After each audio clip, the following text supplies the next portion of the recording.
Hello and welcome to Something to Talk About. Here we are at King's Restaurant in Tamuning.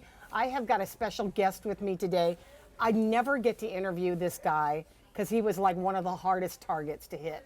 J.C. Huggan, everybody knows him. He's a retired police detective, sergeant from the Guam Police Department, newly retired. And we had an opportunity on the day of his retirement to talk to him on the radio, but I don't know how I was able to convince him to come on television, but he's here, and I'm so happy. Hey. Well, it's great to be here. It's good to have you Usually here. I'd say, I don't know how I got here, but this is Patti. Oh, stop. And you have that. I feel sorry for my Coach God. Ware. Oh, I still call man. him Coach Ware because he used to coach me in football. Yeah. But yeah, it's been a long career. I love the career. How many years altogether? Well, 29 actual service, and then I had a year in the government, additional year before I got into the police. So it totaled about 30 years. 30 years. Yeah. What was it like 30 years ago that said, man, doing police work, you know, is like what I want to do? I want to say if you can't beat them, join them. But my dad's on island. So no, I would say that in the beginning I saw a couple cousins of mine who were police officers, and saw the job and applied for several of the law enforcement agencies. I was called by 3, but chose the police because I love weapons. You know, you see everything. yeah. You see the glory of the job. So I chose the police department, which I'm very happy I did. 29 years actual service later, I'm thinking, wow, I could have chose my brothers in red in the fire or customs. The police department encumbers a heavy load. Heavy. I believe It's got the to be heaviest. one of the most taxed agencies Oh, in absolutely. the government of Guam is GPD. Absolutely. And, I'd like to say that we do get rewarded. We do get praised every now and then, but that's far and few. You do have good people in the brass or the lieutenants and above and captains who honor their people. We do it every year in Police Week in terms of, giving the Police Officer of the Year commendations and all those things. But as a supervisor too, I believe I didn't do enough of that. You know, looking back at it, I say, wow, these guys work so hard all the time. And man, the most you can do is give them a pat on the back, let them take some time off. Of course, Yeah. every now and then it's give and take because a lot of them work, don't get paid the overtime, and then it's scrutinized a lot, especially because of the money shortfalls nowadays. You got to go through a checklist of what overtime you're doing, when you're doing it, what you're doing, all this stuff that's frustrating for us. But financially they need to do it. When you were, so when you started 30 years ago is a long time to evolve to where we are today, or devolve to where we are today. Fighting crime is, fighting crime has a history, and you never Absolutely. get rid of it. It's just how to outsmart it, right? Well, yes. Well, we're gonna like you said, crime will be here forever. Yeah, there's And- always going to be the bad people. So what's the Absolutely. difference between when you started as a rookie patrol, saw what you saw, to what you would see now as a patrol officer? What especially on Guam? Well, first of all, when I came in 91, there was about 475 police officers. Whoa. Yeah, I could remember. Matter of fact, I looked at my archives and old papers and things and could see the radio code listings, and it showed how many police officers were there. So back then, when I got in, it was Colonel Scambaluri. Oh, what a good chief. Anyways, it was Colonel Scambaluri, 475. The detective unit probably had 3 or 2 sides to the detective unit at the time. One of them, which was the crimes against persons, or the ones who investigated murder and stuff. I remember a roster of like 27 investigators. Compared to? Well, today in CAPS, when I was part of the team, I was honored to be part of the team. It was probably me as a supervisor and 4. Wow. And that's only crimes against persons. We have the crimes against, or the property crimes unit, who had another 4. But imagine even when we came together, it was 8. At times when serious crime hit, of course, our leaders would tell us to go ahead and join with the entire units, which the entire CID, I believe, was about 36. You know, our drug unit, DART, juvenile, and everyone. But we'd have to band together. And when you do that, you drop other investigations, other serious cases to solve crimes like murder or a kidnapping with a rape and things to that effect. So in essence, what I feel is back then, we were giving a great service to the public because although we were handling major crime, we were still doing the other crimes, juveniles, you know, which... You were still covering the bases. We were covering everything, domestic violence, rape, robbery, while we were still handling murders. Today, we don't have that luxury, and that's because of the lack and the amount of police officers that we have employed today. What's the difference, and you've seen it over the years, between the person who's interested in law enforcement then compared to the people who are committed to law enforcement now, without pay being an issue? Well, a lot of the people coming in are, of course, looking to be gainfully employed. They're looking also for the amount to get paid. And then a lot of people look at, what am I going to do? Do I want to work and do a 80% load of work, or do I want to do a 60%? Do I want to have to work on the entire island, or do I want to just maybe go to because we have different brothers and sisters in blue. We got the airport, you got the Port Authority, you got customs. So people too would choose the job based on their lives and their family.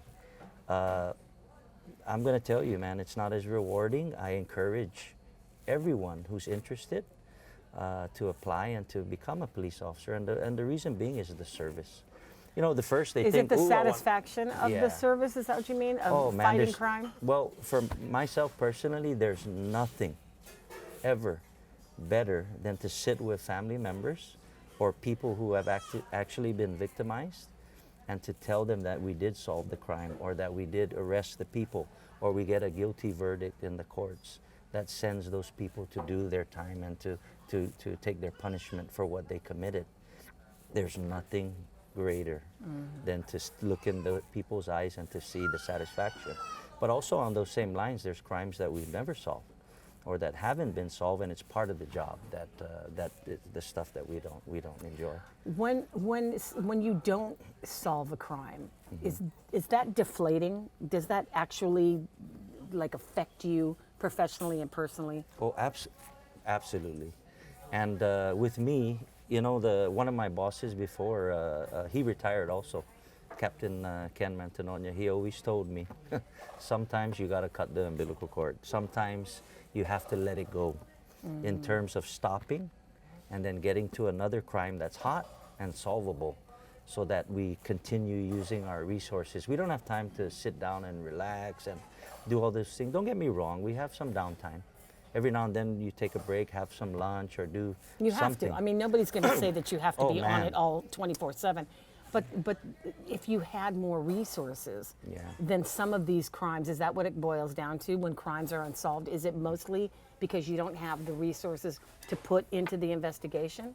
Absolutely. Well, we don't have the manpower. Okay, so you don't have the manpower, but does that mean that are they outsmarting us when we can't solve the case? Are the killers, the rapists, the robbers, are they outsmarting us? Man, I don't ever want to give a criminal or somebody doing those things praise or say they're outsmarting us. A lot of times, we as detectives or cops, any officer, we look at evidence, whether it be physical, whether it be circumstantial, whether it be witnesses, whether it be camera footage. We use all these things in order to catch them. Have some slip through the cracks? Many. But what I have to say to them, and I wish I was back in the police department, because all I'm going to say is, man, if you commit a crime, if you commit a murder and things like that, man, we're definitely going to come after you. Is there more of a resolve with detectives when there is the crimes against persons, violent crimes, rape, murder? Yes. I mean, it hits home. Everyone has seen, not too recent, but a year or so, when a young adult was murdered. And we contemplate and we look back to our own families and we see that. And that's when it hits home. Even Are you talking about a case in Dedido? Was it a minor girl? That's one of them. That's one of them, and they do have a suspect, and he is actually going. Oh through yes, proceedings he in the is. court system. He is, and yes, I was part of the team who investigated that. At that time, like I said, the whole CID had came together, including the bosses, had come together because we.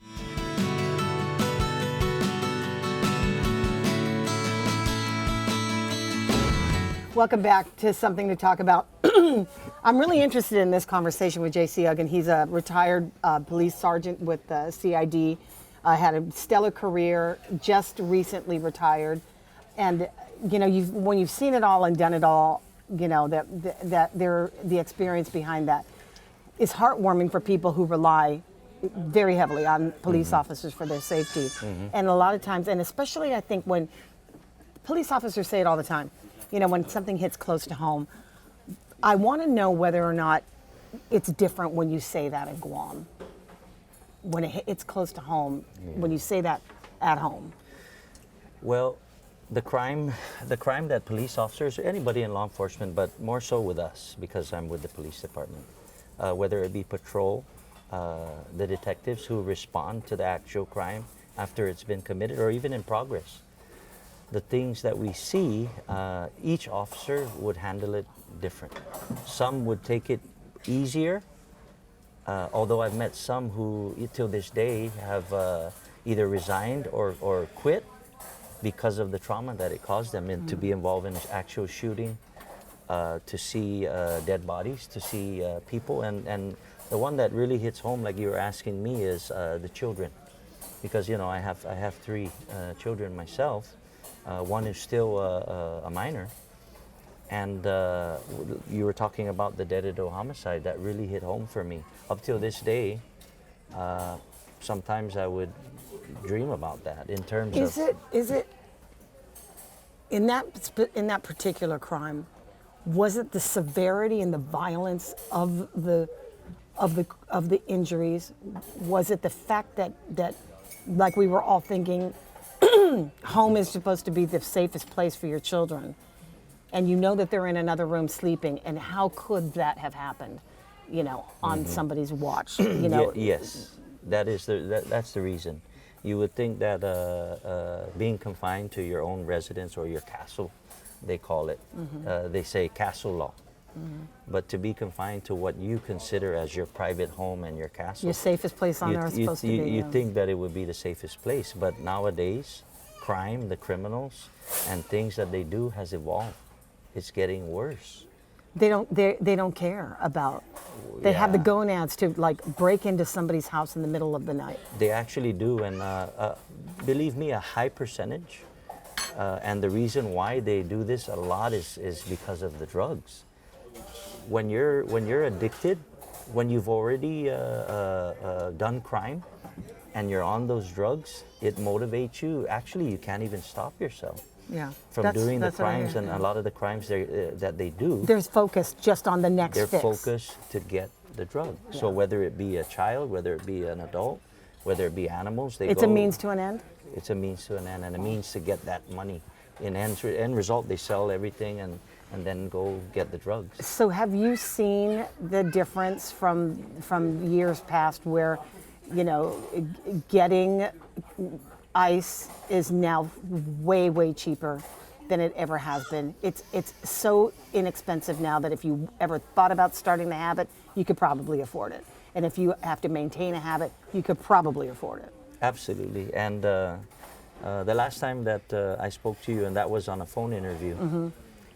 On the station, yeah. Yeah, I mentioned that it was about $75 a gram, whereas way back it was as much as $1,000. It's dropping, and prices drop when there's an abundance of product, plain and simple. Does that mean then that people's resolve to go get it would be eliminated? Like these crimes would then we expect to go down if people are, you know, the crime rates go down because now they don't have to fight for it so hard because it's so affordable? Well, or can you make that? No, judgment? because some people just aren't making any money at all. Oh, okay. Yeah, well. And then, there's of course, that. they don't have any money at all, even if it's 50 to 75. Yeah. If you don't 50 to have it, 75 is still 50 to it's 75. going to push yeah. them out, and it's going to still motivate them to commit the crime. Okay. Yeah. Well, now you've got more players in the group. Now you got more players that have entered because of that. Absolutely. The police department, has been under obviously their first line of defense, and there's been a lot of criticism of them. The governor just came out with a new initiative, Safer Guam initiative, and putting more police officers on the street to help solve crime. Is that the answer? It is one of the answers. Actually, from my perspective, my personal perspective, it's one of the most important answer, because before I retired, I was put back on patrol, and I've always been a patrol a lot of times. I've been at the executive security, SWAT, but as a patrol officer, one supervisor, a desk watch, and then maybe sometimes 4 officers that I supervise and that are helping with all the crime that's committed. Man, it's an eye-opener. It's not enough. You mentioned our governor. Before she had, the governor and the lieutenant governor had won and taken office, I had a privilege to sit with her where she kind of asked my perspective, what I would want if they were to win, our team was to win. And at the time I said, man, the most important thing to make our community safer would be to put the right number of police officers on the street. And the reason why I say on the street is because if you have the right amount of cops on the street, you're not only going to be responding to in-progress crime, or let's say you're in an accident, was burglarized already, and we respond and we're taking info. You still have cops who are roving in our villages who are preventing crime, which is today is extremely hard or sometimes non-existent because the officers are down and already helping people who were victimized. You're victimized, it's not over. I got to take everything that you got. I got to sometimes go back to the station, start doing reports while the other guys are looking for the suspects. But as we're only 4 or 5 looking for the suspects, another riot breaks out, another burglary is happening. So what happens? We're done. We're done and finish in that precinct, so we got to get to the other precinct. We got to get to the other precincts, ask them for help. But when they're down as well, what do? You just got to borrow and beg from the other precincts to help. But we all band together because it's for the community. But it's frustrating as a supervisor and as the actual cops because people are calling. Why aren't my crime? Well, what happened? I told you who did it. What happened? This has been a week already. Yeah. We're just not able to get to it. We forward those things from the patrol level to the detectives. But when they're down on a homicide, rape, robbery, and other serious crimes, what do? They have to prioritize. Is this a perceived thing, or is there really a problem in our community between people who consider themselves local and FSM? I know that I know that's a touchy subject. I once had the opportunity to talk to Senator Clint Rogel, and we all know that he is Of Chuukese descent. We've got good people in the community. I have personal friends who I am so close to, like a best friend of mine from Chuuk. Helps me a lot, a good person, and there are so many good people. Yeah, there's so many good people. I think there's more good people than there are bad. 100%. Yeah, absolutely. so that's why I was wondering, is it a perceived thing that it's us versus them? Back in the 70s, in the 60s we had the Filipinos that came through, in the 70s we had the Palauans that came through, and now this new shift, this migration from some of our neighboring islands. Is it real when we say that there is some competition, or is that really not the case? It's just some people that come here to take advantage of the system. Well, now that I'm not a... now that you're retired. Now that I'm retired, I can say maybe what I feel personally. Imagine you were on an island and you didn't have much of what we have. Imagine even in terms of beer, alcohol, and things to that effect, the fun, the nightlife and everything, you had nothing to do. Imagine now you come over here and now it's all readily available for anybody. because now it's sort of like open. It's free. It's game, and some of them get lost in that. Some of them have problems. They don't have jobs. They don't have this and that. Anybody, for that matter, any nationality, but they turn to that, And I've seen it throughout my career. And yes, a lot of them get targeted. Some of them deserve it. Some of them are totally bad and wrong in the community. But we have all our share. Chamorro, it doesn't matter, Filipino. So We in all your have our opinion, share. it's not really just the No. FSM community that's... Oh, absolutely not. Crime is crime. Everyone. There's in every nationality and walk of life, there are criminals. What is your, it's just because we have a minute left to go, the most remarkable, good or bad, case that was defining for you as a man, as a father, as a servant of the police department? Man, I've handled and we've solved crime on a patrol level. Serious stuff. But as a detective, the case that we were talking about really hits home for me. And it brought me closer to the brothers and sisters that I work with. They're still there today, most of them. And like I said, I praise them and honor them because as a sergeant, I had PO1s, PO2s. Never seen anything like it. Never, and they taught me when I first arrived in detectives, and they still would be able to teach people. A lot of the problems with the cops is they don't want to, some of them don't want to learn from a lower ranking or things of that nature. That's totally wrong. I want to get back to that before we end, though, in terms of what you mentioned about our governor. I'm not in the government. I don't need anything. I'm not asking for anything. But I told you that was her promise when we sat down and the number came up of 100. She'll know that. And this is the first time in my ever, or my 30-year career, that any governor has said in a year there's going to be 100 officers that are going to be in the streets helping the community. I've never seen that. And She must have been talking directly to you when she made that last address. Well, She might have just said, John, again, you wanted 100, I'm giving you 100. Well, it's a number that all police brass, everybody knows the number. That's the magic number. So yes, it's not my number. It was something that for me, because I look at the amount of cops every day, I was calculating detectives to patrol officers, and that's my number. But when I shared that with her, she said yes. And for her to come out in the public and to say 100 in a year is amazing to me. And when it's actually done, I'll thank her for it. Thank you for your service, Absolutely. man. Thank you Absolutely. so much. And he's into heavy equipment now. So. Oh, yes, please. Go ahead. No. You don't want to say the company? No, it's okay. All right, you'll find it. Yeah. He's going to be the guy with the heavy equipment. Absolutely. Thanks a lot, brother. I Thank you. appreciate it. Thank Thank you you. for joining us. We'll see you next time on Something to Talk About.